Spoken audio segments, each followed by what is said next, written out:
It feel like an earache, so ear pain and just a shooting pain in the where the lump was. But it started tiny, and then it got to the size of the grape. He starts talking about radiation. I had no idea. I was like, "What are you talking about?" And he goes, "Like your husband didn't tell you, because I guess it didn't register with my husband either, that you have stage 4 mucodermoid carcinoma." And I said, "What? Like, what does that mean?" I noticed things. I was shaking. I was just always so skinny. And I went to the doctors, and then they diagnosed me with Graves' disease. And they put me on, they gave me radioactive iodine treatment to kill my thyroid. And I was on heart medication to slow my heart. And then after that, I was on hormone replacement therapy for the rest of my life. By the time I was 21, I've already gone through all this medical treatment. Around the time I met my husband, that's when I noticed a lump in my ear, like below, well, my parotid gland, I guess. It started off as like painless. It just felt like when I'd move my neck up and down, I'd feel like something move. I'd feel it move. So I was like, this bothers me. And it would make a cracking noise when I'd like go like that or like turn a certain way. So, and then I'd touch it and I could hide it, like, push it back in under the bone or whatever. And I didn't think anything of it. I was like, okay. And then the first doctor before I got married, they're like, it's nothing, it's movable.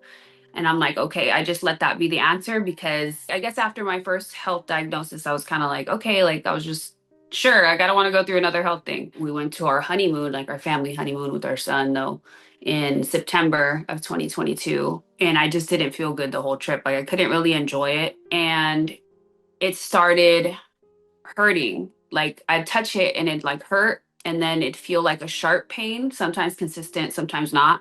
And then it'd feel like an earache. Um, so ear pain and just a shooting pain in the where the lump was. But it started tiny, and then it got to the size of the grape. So I guess by the time it was the size of the grape, um, it was still movable. So the way I describe it is like when you grab your kneecap and you kind of move it, it moves just slightly. And that's kind of how the lump was moving. So when I came back, I told the doctor, and then she sent me to ENT, and then one thing led to another, and then I started seeing different doctors like back to back, and like just different scans. They did a biopsy; it came back unfounded, so it didn't confirm or deny cancer. So the oncologist that did my surgery for my cancer, he said the best way to find out is to continue with surgery and go from there. I had my surgery, and I just remember going in and waking up, and he's just asking me to go like this, smile, um, see if I had movement in my face, because I didn't know until a week later, February 14th of Valentine's Day. He starts talking about radiation. I had no idea. I was like, what are you talking about? Like your husband didn't tell you, because I guess it didn't register with my husband either, that you have stage 4 mucodermoid carcinoma. And I said, what? Like, what does that mean? He goes, the tumor is the size of a grape, and your main facial nerve wrapped around it. They had to remove the tumor, but I guess they took out so much because they had to get out of the tumor range too, just to get more, just to see if it spread anywhere else, like on my neck.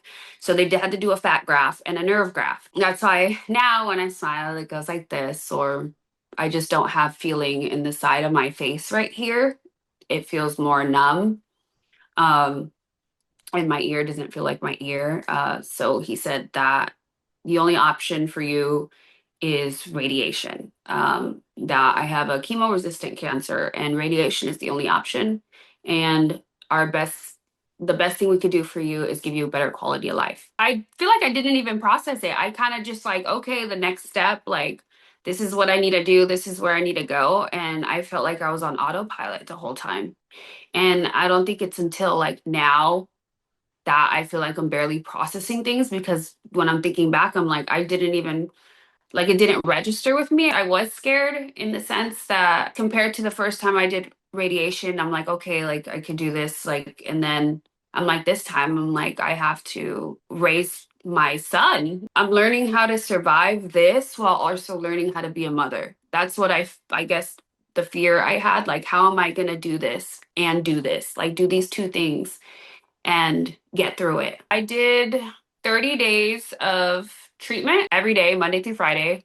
At first, it felt easy, but then it got harder as it got closer to the end, because Mostly I felt tired. That was the biggest thing. And it wasn't until the end that it started burning my skin. Like it just turned red. It felt like I had a very bad sunburn. And I lost my hair in the back of my head on this side from the ear to the middle. I lost half the feeling in my tongue, my taste buds in my tongue. So everything I liked before, I don't like now.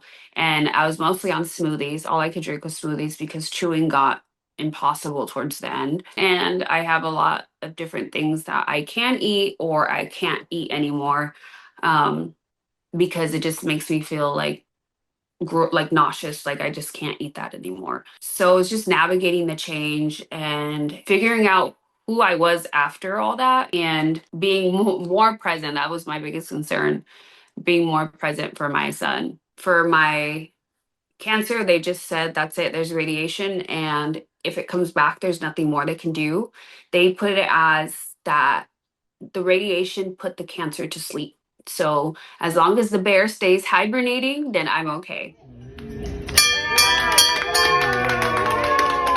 The end of treatment isn't the end of, like, cancer. I just felt like a new thing that I had to navigate. So a body that didn't quite work the same, the quiet awareness that my body is home and hazard. I do get a lot of, they call it scan anxiety. So scan anxiety, I just feel like this tightness in my chest every time I have an appointment. I just feel like a nervous wreck. I kind of just try not to think about it because when you're sitting in there, you're in a machine and it's like these noises. So I just kind of focus on my breathing and wait for the news to come back about what it is. Like in that moment of the day of, it kind of just like, okay, like I got through this. But then after, I'm kind of like, I'm not over this till my doctor tells me that I'm okay. Like there's nothing on the scans. Then it's when I get the news, when he tells me, like when my doctor tells me, like, oh, scans are good, it's like my chest clenches and I'm like, okay, like just a deep breath, like I'm fine. But I feel like even till this day, there's always still that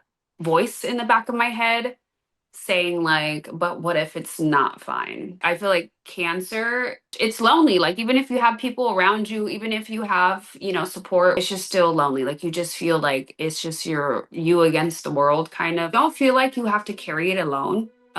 There is people out there. There are people you can talk to. You just gotta find your people that you feel comfortable with, safe with your feelings, safe with your experience. It doesn't get better, but I feel like it does kind of get easier, especially when you know that there's people around you that can relate.